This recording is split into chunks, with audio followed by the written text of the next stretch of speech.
Hey everyone, I'm back with another Fire Emblem tier list video. My previous video became the most viewed video on this channel, so that's pretty neat. This time I'm going to be doing a different topic, of course, and I'm going to be doing things a little differently. Last time I wrote out a bunch of notes, and it was basically just me reading off a page for like an hour about Fire Emblem Axe Fighters. So this time I'm going to be doing it more off the cuff, more just unscripted, just whatever I have to say instead of reading off a page.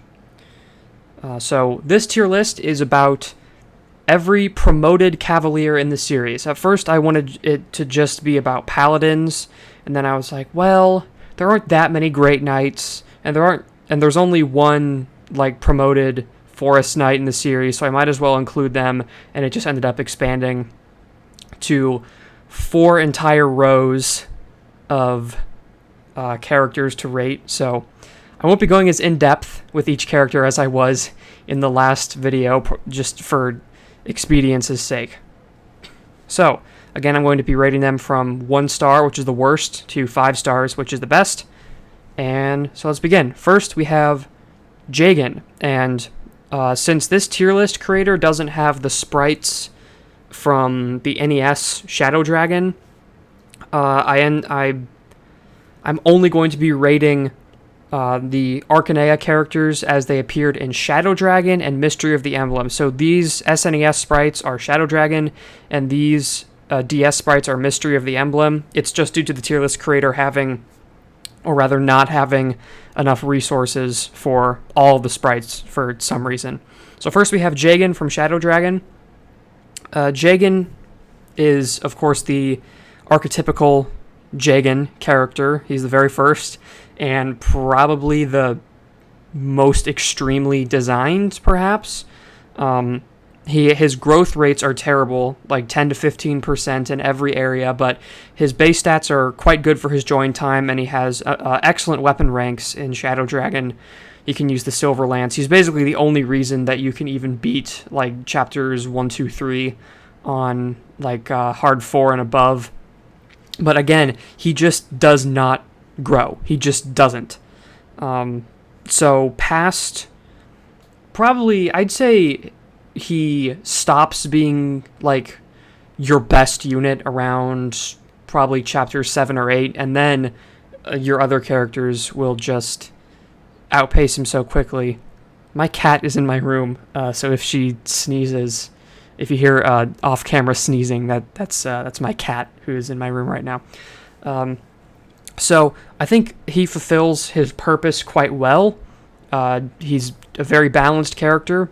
He starts off great. He just doesn't grow. Your other units outpace him. He's a crutch character. He's the exact point of a Jagen. So I'm going to put him in 3 stars. He's balanced. Like, by end game, he would be like a 1-star unit because he just doesn't grow like at all unless you feed him stat boosters. And he's not a 5-star unit because he's not useful for the entire game. So I'm going to say 3 stars for Jagen. Shadow Dragon Jagen. He doesn't appear in Mystery because he's old. And now we have Aaron, Shadow Dragon Aaron. Not as famous as Mystery of the Emblem Aaron. Late game filler. Not much else to say. He's a late game filler paladin with like kind of subpar stats. Due to Shadow Dragon's design philosophy, you are not expected to reset for unit deaths. So they threw a bunch of kind of subpar replacement characters at you in the mid to end game just to make sure you had enough spaces full in your army. Aaron is just a late game filler paladin. He's part of a good class, but he's pretty unremarkable, not very good. So 2 stars for Shadow Dragon Aaron.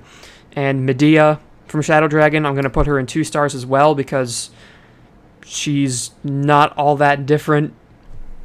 She's more mid-game. She is a little... She does have better growths than like Aaron and especially Jagen, but her bases, again, they're not going to be all that competitive with like a trained Kain or Abel.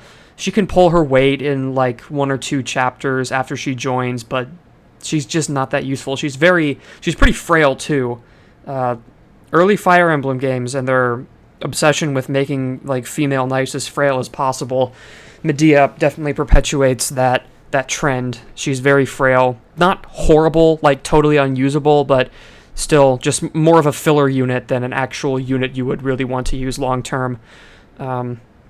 Now we have mystery, or new mystery, since I am not talking about the SNES game on this list. We have new mystery Aaron. He's basically the same unit as Jagan, except he's in a game where the stat environment is a lot more competitive. But just due to the environment of New Mystery of the Emblem, I'm still going to put him in 3 stars, since you get another paladin with better base stats and better growths pretty quickly after you get Aaron. The unit we're talking about in that case is Sirius, who is next on the list. But Aaron, again, he's not bad. He's just an early Jagan with terrible growths who falls off real quick. He can become a Draco Knight, though, just like Jagan can, which is pretty useful. But, you know, he's just not...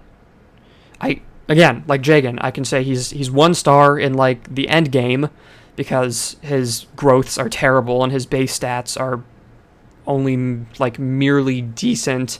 But at the beginning of the game, he's like a 5-star unit, because he just, like, destroys everything, but he doesn't grow. So I think that centralizes him out to about 3 stars. Next, we have Sirius from New Mystery of the Emblem. Sirius is definitely like a top 5 unit, maybe even top 3 in New Mystery. He has amazing bases and amazing growths. He's a paladin. He's a pre-promote. He has super good move. He can use 2 weapon types. He has like really good weapon ranks when he joins. He's just like the perfect unit to have around in the early game. And it's very funny that he joins so early, because you only got Aaron so few chapters before him, but Sirius just outranks Aaron in every single area. His growths are insane, and his bases are incredible. He's easily a 5-star unit. He will never leave your team once he joins. He is there from, I believe it's chapter 4. He's there from chapter 4 all the way till the end of the game in your team, because he's just that good. Next, we have these 4 paladins, which are all rather similar. Medea, Abel, Roshea, and Violend from New Mystery of the Emblem. Filler. Compared to a trained Luke, Roderick, Cecile, Kane, Sirius, they just pale in comparison. I think the best of these units is Medea. Again, I'm going to say that Medea is like a solid filler unit if you're like Iron Manning and are really starving for Cavaliers. But I gotta say, Abel, Roshea, and Violend in New Mystery of the Emblem are pretty freaking pathetic. Just really, really, really underwhelming mounted filler units with, like... For comparison, their base stats are, like, only a little higher than Sirius, and they join... What is it, in Chapter 20? Yeah. All 3 of these boys are going into 1 star. Oh, no. My window is getting messed up, so you can see all these guys down here. Whatever. So next we have Gaiden, or Shadows of Valentia. Again, this tier list doesn't have Gaiden sprites, so I'm not going to be talking about the Gaiden versions of these characters, just the Shadows of Valentia versions. So first we're going to talk about Matilda. Matilda is the probably... it's hard to say she's the best mounted unit on Alm's team, like, just purely stat-wise, but she's better than Clive. It's not that hard to be better than Clive, but she is a good unit. She's fast. She has a lot of skill and speed. Her attacks are accurate, which is not something that's very common in Shadows of Valentia, and on top of that, she has a very high base resistance of 10, and resistance is the least likely stat to grow in Shadows of Valentia. Characters have... The highest resistance growth rate in the game is 15%, just for context's sake. So her having a base resistance of 10 is very important, especially since you're fighting a lot of cantors witches, arcanists in the later half of Shadows of Valentia. She's just a good unit all around. There are a lot of lances on Alms Route too, which is good for her.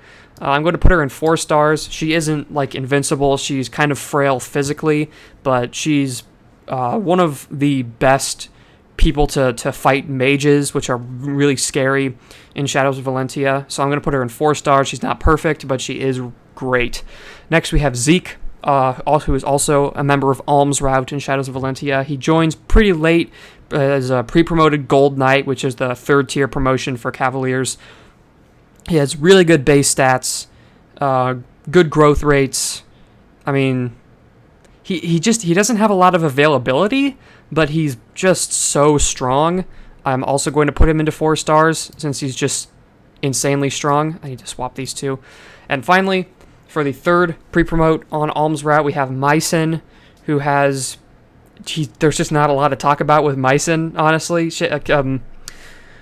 Gaiden in Shadows of Valentia is not a game with a lot of gameplay depth, so it's not like Thracia or something where there's like rescuing utility and constitution, all that sort of stuff. Not much to say about Mycen. He has good bases and bad growths and like really bad availability. 3 stars. He's a fine unit, I guess. Decent filler. Conrad, who was not in Gaiden, he was added for Shadows of Valentia.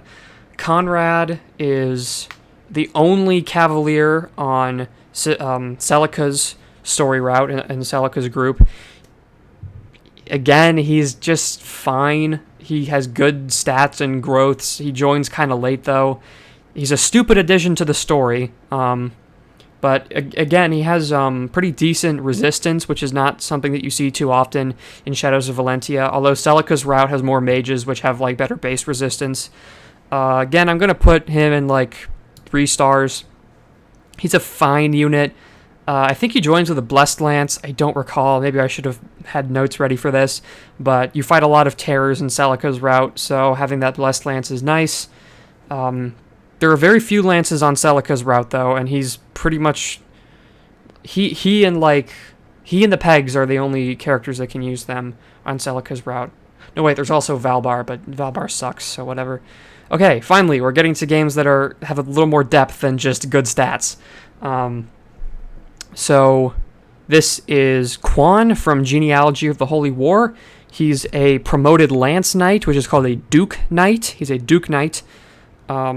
He's kind of a funny character because he has really weird availability. He joins in the prologue with super good stats, although he's using like a steel lance, which is really heavy.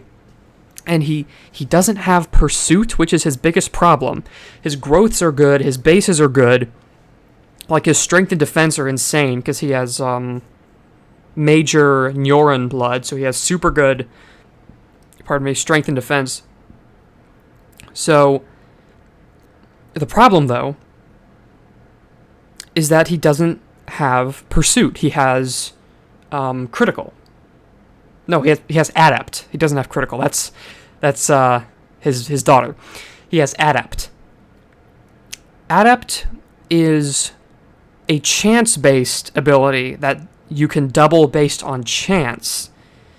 So you can still double even if you're not faster than the enemy, but it's based on chance. It's your attack speed plus 20 as a percentage is the chance for double attacking with adept. And lances are super heavy, and Quan isn't all that fast to begin with, so he's not super good in like chapters in prologue in chapter like 1. He's like better in chapter 2. Again, he can only use lances, so he faces weapon triangle disadvantage against just about every enemy in chapters 1 and 2, which isn't great. He's still very durable though, so he's like not sucky, but he just misses a lot because Genealogy weapon triangle has like such a gigantic disadvantage. When you're at the disadvantage, it's minus 20 hit. So then, in Chapter 3, Quan gets the Gaebolg, which is a Crusader weapon, which gives him insane strength and defense. He's basically invincible in Chapter 3, and then he leaves. He's not part of Chapters 4 and 5, which sucks. because, you know, you get the Gay Bolg in Chapter 3, and you're like, oh my god, Quan is just going to destroy the rest of this generation with his busted holy weapon, because the other Crusader weapons you don't get till like Chapter 4 and 5. Chapter 4 you get Forseti, Chapter 5 you get Turfing. I mean, you do get Ufel in Chapter 3 as well, but Ufel is kind of garbage because it's so inaccurate. But I'm going to say that he's still a really good unit.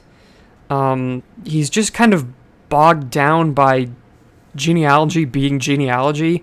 You can give him the pursuit ring, I guess you can give him the pursuit ring, but he leaves with it in chapter 4, so you can't give it to someone else who can use pursuit. Like, you could give it to like Lex or something and have him use pursuit, even though he already has a brave axe. But, you know, just random example.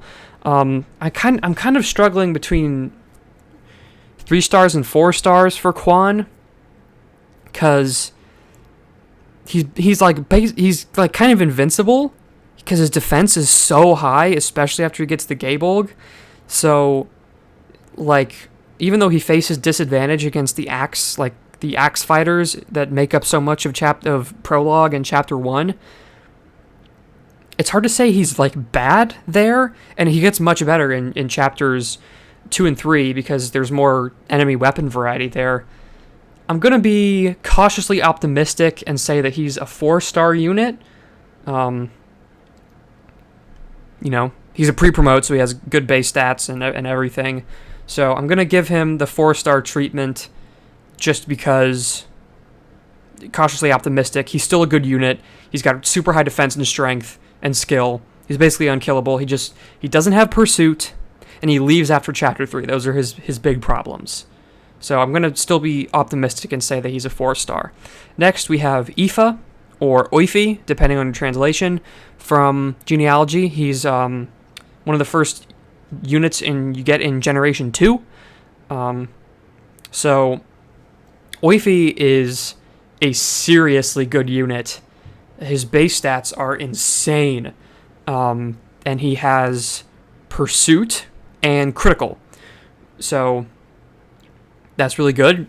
So, like, he's a paladin. I forgot to say that. He's not a Duke Knight like Quan was. He's a paladin, which means he can use swords and lances. Swords are really good in Genealogy, so being able to use swords by itself is already a good thing for Aoife. He joins with an Armor Slayer, though, which is kind of weak. But you can give him, like, a steel sword or something, and he'll be fine. He's really good. He's got really strong stats. His growths aren't as good as, like, Seliph or, I don't know, like, Arthur or something, but what kind of character has growths that are as good as, like, min-maxed child units in FE4? So he's still a unit that you're going to use for the entire game because he's mounted, and this is Genealogy. He's on a mount. He can move. He has Super Canto. He can use swords. He has good magic, too. You can give him a magic sword, which is kind of funny. And he'll actually be pretty good with it. You can give him, like, a Levin sword or a fire sword or something, which is pretty good. So I'm going to put him in 5 stars. He's just a great unit, and he has perfect availability in Generation 2. Just a fantastic unit. He's good to have around early on if you want to get the kid characters some kills, and he's good for the rest of the game because he has good stats and good growths. Just a great unit all around. His mustache is also badass. So next we're moving on to Thracia 776, which has 5 promoted Cavalier units. Excuse me. I have to clear my throat. First is Fred, or Alfred, depending on your translation. Alfred joins about like a third of the way through the game. He's a pre-promoted paladin. He's fine. He's like the definition of just being like a fine unit. He's all right. He has really good strength and skill growths.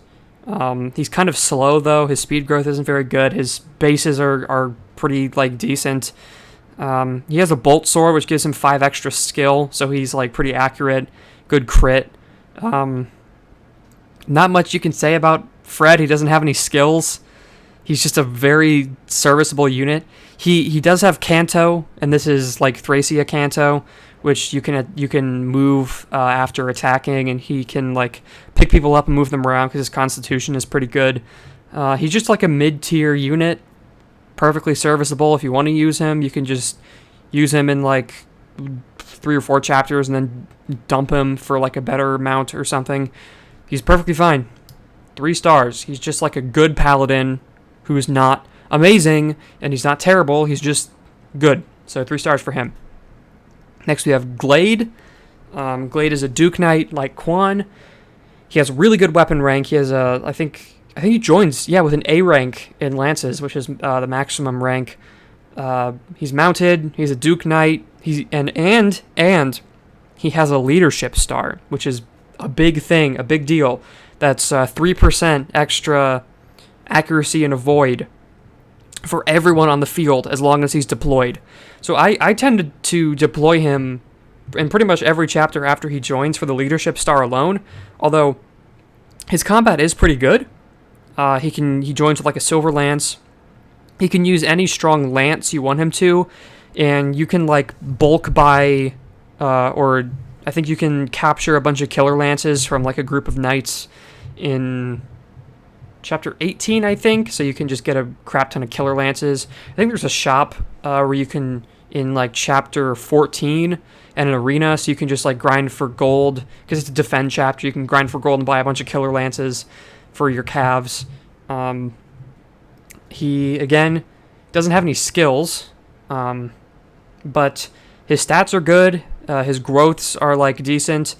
I might be kind of biased because he leveled move 2 times on my last Thracia playthrough, so I used him for, like, the whole game.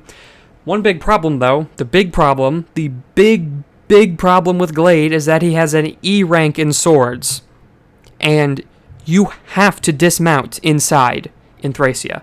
In indoor chapters, Cavaliers must dismount and cannot use lances. They have to use swords, and Glade can use 2 swords, a slim sword and an iron sword. Not very good for him.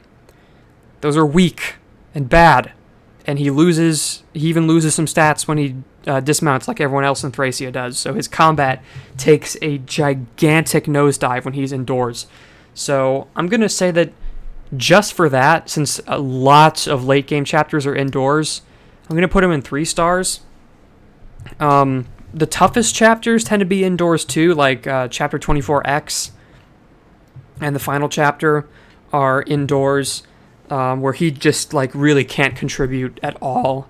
He has no Canto, he loses a bunch of constitution, he loses some stats, he has to use E rank swords, so I'm going to put him on the same level as Fred, because Fred can still utilize his B rank in swords when he's indoors. Glade can't. He's got to use crappy swords. Next is Amalda, who is also a paladin. So the thing about these next 2 characters, Amalda and Connormoore, is that they are mutually exclusive due to the route split. If you go to I think it's the route on the left. Yeah, the route on the left, I think. I don't recall. You get Amalda in the big open field, and you have to talk to her with Schluff and all that. And to get Connormoore, you take the path on the right and go through the forest with the warp tiles. Now, I always go on the left. I assume it's the left. I don't remember. Because those chapters are easier and have better items. And you get Amalda. Amalda is a great unit. Female paladins in the Female paladins in the Yggdrasil games can use staves. And Thracia staves are busted as hell. And she has a C rank in staves. Which can, even though it's like a C rank, she's a mounted staff user who can use I think she can use sleep. She's not that far away from using physic. She can use sleep. She can use mend. Staves are really good in Thracia. And just like all the other Cavaliers, she can rescue and use Canto. And like being able to staff and then Canto away is such a good thing for Amalda. Amalda is a bit frail, and perplexingly, her magic is like way higher than her strength. It's better for staffing, of course, but you're better off giving her a magic sword. She does join with a master sword. She has one of the few master swords that you can obtain without capturing like promoted enemies, which is good. And again, she has a good sword rank. I think it's B. So no, wait, to use master swords, I think you have to be A rank. Either way, she has a good sword rank. So even when dismounted, she's good at fighting, and you can still use staves when you're not on your horse. So she's really good. Only problem, low availability. She is only around for, I think she joins in chapter 19. So she's not around for very long, 6 or 7 chapters. So that's her big flaw. I'm going to put her in 4 stars. She can still use Thracia staves. She can spam barrier to get her staff rank up. Really good. A great staff bot. Decent combat, especially with a magic sword or her master sword. Connormoore. Connormoore is definitely not as good. He has a funny niche because he has a cost, or charge as it's sometimes called in certain translation patches. I don't know about Connormoore, man. He's pretty slow, but he has like good strength and skill. He has a cost, so he can kill really easily, but he can also get killed really easily. Like, despite looking like he has like good durability, like good HP and defense and stuff, he has a cost, which is basically like you immediately initiate another round of combat if your HP and speed are higher than the enemy's based on a certain probability. The formula is really complicated, but basically, it's if he has more HP and attack speed than the enemy, he is pretty likely to start another round of combat. This is both a blessing and a curse, because if you really need Connormoore to kill something, and he's faster and has more HP, he's probably going to kill that thing if you give him like a silver sword or something. But then there are the moments where he gets like quadded by ballistas or doubled by dudes wielding like meteor and blizzard and bolting and stuff, and that just sucks. It sucks to get doubled from across the map by someone with negative 30 attack speed because you're faster and have more HP, so you immediately initiate another round of combat. And again, I don't know if I should hold this against him, but you have to go down the crappy route. The crappy route to get Connormoore. You have to go through the forest with the warp tiles and all the stupid status staves and mages and stuff, and you have to get Miranda. You get Miranda instead of I forget, Schluff. Schluff, that's right, or Schroff, depending on your translation. But I don't know if I can hold that against him. I wouldn't put him higher than 3 stars. So, just for that, a cost issue. Otherwise, he's like a decent filler paladin. He's fine. Next is Darymed, or Dermot, or Delmud, depending on your translation. This guy has had a lot of different names through different translation patches. I'm going to be calling him Darymed, because that's the most grammatically accurate name, in my opinion. Darymed is a forest knight that joins in chapter 21. His stats are pretty unremarkable. Like, if you've been training other cavaliers or just other units in general with scrolls and stuff, his stats look pretty poor. He does have the Beowulf sword, but that's not his personal weapon. Fergus can also use it, and Fergus is like way better than Darymed. Fergus is an easy 5-star. So I don't know about Darymed, man. If you give him the Beowulf sword, he is good, but that's like the Beowulf sword and not Darymed. Although, personal weapons, you should rate a character along with their personal weapon if they have a personal weapon, but it's not really like his personal weapon, since Fergus can also use it. It's exclusive to him and Fergus. So I don't know, man. I'm feeling 2 stars on this one. He has charm, which is cute. You can do some funny stuff if you give him a Kingmaker and with like charm and stuff. But you can also do that with Nana, who's a better unit and has staff utility and just much more availability. Because again, Darymed joins between 4 to 5 chapters before the end game with pretty mediocre stats at a point where like you should have like scrolled maxed out guys. So Darymed is 2 stars. He's filler. He's got a Beowulf sword and charm if you're really into shenanigans. Okay, finally, we're onto the GBA era with Binding Blade Marcus.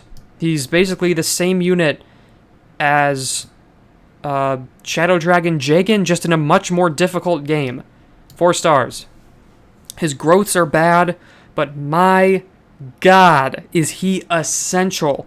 Like, I don't even know if it would be possible to beat Chapter 1 on hard mode without Marcus. So, he is such an essential part of the early game.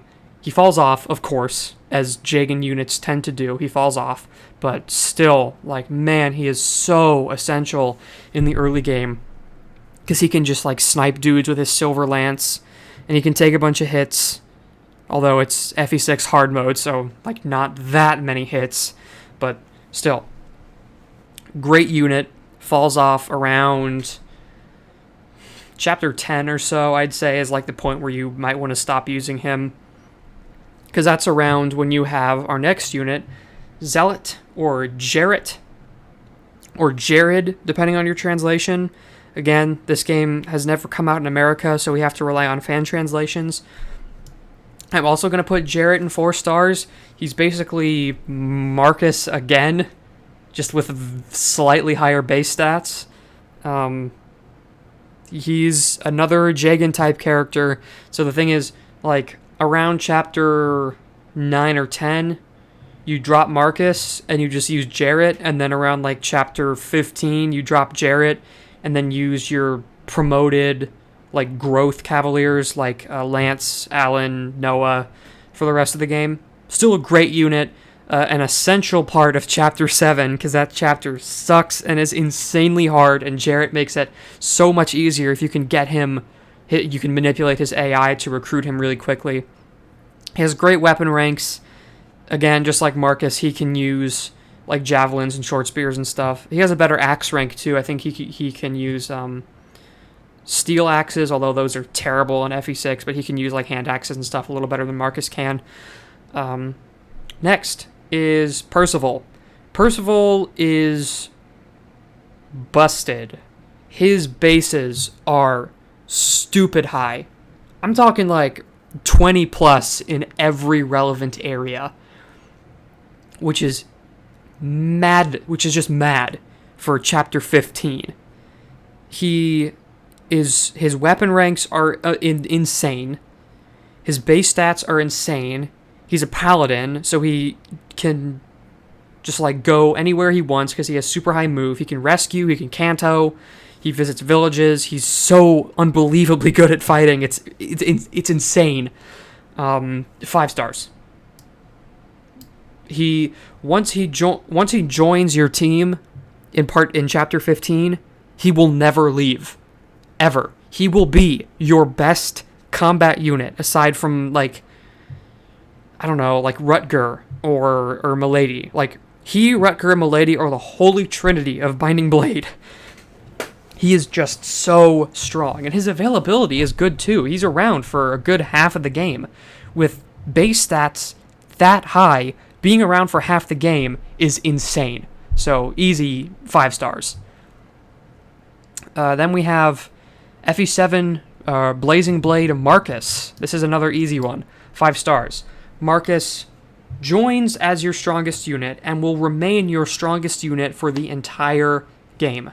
Not much to say. His growths aren't even that bad. Like, his strength and skill growths are really good. He can use like all the good lances and all the good axes and all the good swords from base because his weapon ranks are stupid good for his join time. Just so good. He's too good. He's too good for his own good. He centralizes the entire, like, metagame of FE7 around himself, but he's just too good to not call a 5-star unit because he's just so stupidly strong. Next is Isadora, also from FE7. Isadora joins in Kinship's Bond, which is chapter either 18 or 19, or technically chapter 8 or 9 if you didn't play the tutorial. Isadora definitely has some issues that hold her down compared to the other, like, paladins and or potential paladins in FE7. And the big one is her constitution. She only has 6 points of con, which means that I think every single lance weighs her down. She's much better at using swords. In fact, she joins with a silver sword that she should probably put to good use in Kinship's Bond against the fighters. She's a good unit, but not much more than a good unit. She's fast. That's her big strength, is that she's fast. Her strength is also a bit low. There are some enemies that she doubles, but she doesn't one round if she's using like a steel sword or something. Although she shouldn't be using a steel sword since it weighs her down so much. So I'm going to put her in 3 stars. She can still do most of the things the paladins in the GBA titles are good for doing. Again, her aid is kind of low because she's female, which is weird. So she can pick up like mages and stuff and move them around. She has Canto after visiting villages or opening chests or using items and stuff. So she's still a good unit, but she's just not as good as Marcus, or in my opinion, not as good as Kent Sane or Lowen. Still a good unit though. Being the worst paladin out of 5 paladins, I mean, like, you're still a paladin. So in a GBA game, so 3 stars. Next is Seth. Very Seth. Seth is the best unit in Sacred Stones by a long shot. Sometimes I wonder what the designers of Sacred Stones were thinking, letting Seth join you in the prologue with stats as good as his and giving him like the 3rd best growth total in the game. Like when people say, oh, I don't use Jagan units because they grow badly and they quote-unquote steal experience from your little guys. That is not the case with Seth. That is not the case. That is not the case at all. Seth, like, grows better than your unpromoted Cavaliers. It's maddening. But again, Seth is just so good. All of his growths are great. His bases are stupid. He will reach S rank in lances very quickly. So good. He's a GBA paladin who joins in the prologue with the best base stats. He's just idiotically good. 5 stars. One of the best units in the series, easily. Next is Dusal, also from Sacred Stones. Dusal is basically a general if he was on a horse, which basically makes him immediately better than a general. He joins in Chapter 10 on Ephraim's route. He's much better on Ephraim's route than he is on Erica's route, for just for clarity's sake, since he joins much earlier in Ephraim's route than he does in Erica's route. I'm still going to give him 4 stars either way. He's very tanky. His defense is really good, and he's still fast enough to not get doubled by like scary enemies. Even his resistance is pretty good. Like, he's not one of those like super lopsided units where he just gets like murked by magic units instantly. It's not the case. He can still take on like Gorgons and Archmogols and stuff in the late game. He can use busted Sacred Stones, javelins, and hand axes, of course, which is really good. He's a pretty good candidate for the Garm because it gives +5 speed. That's one of Dusal's only flaws. His speed is a little low. In the late game, he's not too likely to double, especially promoted enemies like in Chapter 19, Chapter 20. He's not too likely to double like the heroes. I mean, he's very unlikely to double like the heroes and Archmogols and Whites and stuff. Still a great unit. He's basically the only reason why Phantom Ship is even completable on hard mode. So that's good enough for me. So Dusal gets 4 stars. Give him the Swift Soul.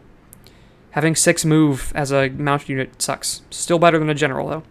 Titania, or Titania, from Path of Radiance. I'm already preemptively putting her in 5 stars.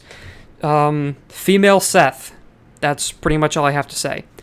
Jeffrey, or is it Joffrey? I don't remember. It's spelled Geoffrey, but in Radiant Dawn, I think the narrator pronounces it as Joffrey. So I'm going to call him Joffrey. Joffrey in Path of Radiance. He's a late joining paladin with like okay stats. For some stupid reason, all the pre-promotes in Radiant Dawn have stupid secondary weapon types except for Titania. So the thing in Path of Radiance is, if you're a Cavalier, when you promote, you get to choose another weapon type. It's not like in the GBA games where you just instantly get access to swords and axes and stuff as soon as you promote. You have to choose. And Joffrey was a lance knight, so when he promotes into a paladin, he can either use axes, bows, or swords.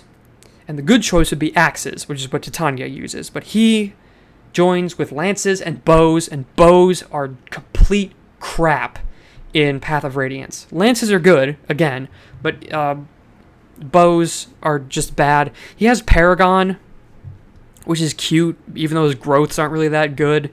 He's like a filler unit. I've never really felt compelled to use him or invest deeply in him, even though he has Paragon. 2 stars, he's not terrible, but he's not really all that good either. I mean, Titania, Kieran, and Oscar exist, and by the point that you recruit Joffrey, God, they're a lot better than he is. He's not horrible, but again, just not very good, bad availability. And he's the only... Okay, so, right, they're the only pre-promoted caps. So, here in Radiant Dawn, there's a bunch of pre-promoted Cavaliers, since there are 3 promotion tiers, and basically everyone after Chapter 3, or Part 3, joins as a pre-promote. So we have Kieran from Radiant Dawn. Kieran got kind of nerfed in Radiant Dawn. He has really high strength, skill, and defense, but his speed is very sus. He is your second best unit in 3-2? Jeffrey's Charge, 3-2, yeah. 3-2, he's your second best unit in 3-2. He has Gamble, which is stupid, and you should never use. Just take it off and sell it. 2 stars. He just isn't around for all that much. He rejoins pretty dang late into Part 3. And in Part 4, he's just not... he just can't catch up because he's away for so long. And he's just too slow to 1 round because Radiant Dawn has, really strong enemies. He's too slow to 1 round and gain a bunch of experience. You can feed him bonus experience if you want, but he's never going to gain speed that way due to the way that Radiant Dawn's bonus experience works. He's just going to get a bunch of strength, skill, and defense. He's just, not very good.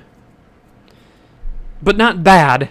He's not terrible. He is your, one of the best units in Part 2, because Part 2 is really weird. But, again, he just has very little long-term potential and pretty poor availability. Next is Radiant Dawn Jeffrey. Jeffrey is easily your best unit in Part 2. No, that's Har. He's your second best unit in Part 2. He has a Brave Lance that he gets. He's got Paragon. He has a Silver Great Lance or something. He can use short spears and stuff. He 1 rounds everything in 3-2, and even in 3 Endgame, he's still really good, although he shows up a little late. He and the other Cavs show up pretty late, although he still makes that chapter a lot easier when he does show up. I'm not gonna cite Paragon being a good skill to Jeffrey because you can take it off and give it to someone else, but I think just because he has Paragon, he has a much, much easier time catching up in Part 4 than someone like Kieran does. So I'm going to put him in 3 stars. I don't see any reason why you should take him to the tower, but in Part 4, he actually does pull his weight pretty well as a Silver Knight, so I'm going to put him in 3 stars. If you give him Beast Foe or something, he can basically solo that whole Laguz chapter. Although you should give it to a flyer. Next is Makaloff from Radiant Dawn. I'm going to actually give him in 1 star. He's a Blade Paladin, and he's bad. He has the best speed growth in the game. but it is so hard to get him any experience because his skill is bad and he has weak weapons to join with in Jeffrey's charge, and he has bad strength. It's super hard to get him kills. His strength and skill are both bad. He's just bad. He's bad. He's really bad. He's weak and garbage. Do not use him. The people look at his speed growth and they go, "Oh my god, he has a 70% speed growth. He must be a great unit. He's going to be so fast." But then they forget that his strength and skill and like everything else are really bad. And he has to use weak swords. Like he has like a steel sword and an iron blade in Jeffrey's charge, so he can't kill anything. He doesn't even double most of the enemies despite his really good speed, quote unquote. He's definitely he's not the weakest unit in that chapter. That would easily be Astrid, but he's still pretty bad. Next, another Radiant Dawn unit. We have Oscar. Oscar is pretty good. His strength base and growth are kind of shaky. Pardon me. But he has really good skill and speed growth, good defense. He's part of the Grail Mercenaries, so he just gets a ton of EXP. But the real good thing about Oscar is his Earth affinity. Like the previous Radiant Dawn units, their affinities are kind of negligible. Like Kieran has the Wind affinity, which is kind of garbage. What's his face? Jeffrey has Fire affinity, which like boosts his damage and accuracy a bit, which aren't really problems for him in the first place. But Oscar gets the Earth affinity, which gives him 15 points of avoidance for every rank he builds with a support partner, and he already starts off very quickly about to support with Ike, who also has the Earth affinity, and it turns them into a dodge-tanking dream team. Again, he doesn't one round, like, super often. You can feed him some, like, stat boosters and bonus experience to get his strength up if you can cap out his skill and speed. So I'm going to give him 4 stars, because he's basically invincible once he gets a good support going with Ike, which is very, very easy to do. He uses lances, which are pretty good in Radiant Dawn. Not as good as axes, but they're good. They're better than like swords and bows in Radiant Dawn. He's a good unit. Next is our second to last Radiant Dawn unit is Titania again. And again, she's Titania. She's pretty much the best member of the Grail Mercenaries until like Ike promotes. The only problem with Titania is the low speed cap of the Gold Knight class, but other than that, she's just ridiculously good. Again, all of her bases are super good. She doubles in 1 rounds and can use short axes and hand axes and all that stuff. Super good again. Again, one of the best units in Radiant Dawn. They basically just copy-pasted Titania and put her in Radiant Dawn and made her good again. And finally, we have Renning. Renning is the last... Well, if you don't get the secret units, he's basically the last unit to join you in the game. Renning is a sword-based Gold Knight who already has a double S rank in swords. He can use the Vague Kadi and Alondite, and people are like, ooh, the Vague Kadi and the Alondite. That's so cool, and he's a Gold Knight. Well, here's the problem. He literally cannot double a single enemy in the tower at base. He can't. His speed is too low to double a single foe. He cannot kill anything. Enemies in the tower are strong as hell, and he can't double. There isn't a single one that he can double. Maybe he can double like the white dragons or something, but he just gets murdered in response because the white dragons are super strong. 1 star. Like, you look at his base stats and you think, how could this guy be 1 star? But for the rest of the chapters that he's available, he just can't contribute anything. It's really sad that they hype up Renning through all of Telia's and he comes back and he's garbage. Alright, now we have Frederick. That's another 5 star. Frederick is one of the strongest units in Awakening. He's the only reason why like Lunatic mode is even beatable because of his Silver Lance and high base stats. He's a Jagan type unit with really good growths. He's kind of like Aoife in that regard. Not much to say. He gets Luna, I guess, which is cool. they took out, like, utility and interesting game mechanics in Awakening. So Frederick is just, like, good stats and good weapon ranks, and that's basically it. He's already in a good class. You could make him a paladin after he learns Luna to give him an extra point of movement, but, like, why would you? Finally, we have the Fates units, the Fates pre-promoted paladins with Xander and Gunter. Xander is in Conquest and in Revelation, and he's one of the best units in both of those games. He has a personal sword called the Siegfried that gives him +4 defense and has 1-2 range. His growths are really good. His bases are really good. He just is a good unit. He's so broken like all the other royals are, except Sakura, because Sakura is just like a mid-tier. And finally, we have Gunter. I'm going to put Gunter in 2 stars. He just doesn't do all that much after he rejoins in, like, chapter 15 or 16. He's real slow, which is the big doo-doo part with Gunter, is that he's real slow, and his growths are bad. He literally has, like, 0% in some stats, and 10% in others. He's basically like Jagan. He's just like a filler unit that you use for 1 or 2 chapters if you don't have enough good guys trained up, and then he falls off and you never use him again. So, that's my pre-promoted Cavaliers tier list. Thank you for watching, and if you disagree with any of my choices, please comment how you would change the list below. Make your own list in the comments below if you want to. Late disclaimer, I've only beaten Echoes once because I didn't like it very much, so my Echoes choices are kind of uninformed. Aside from that, thank you for watching, and I will be around with more Fire Emblem tier list videos when I feel like it. Thank you.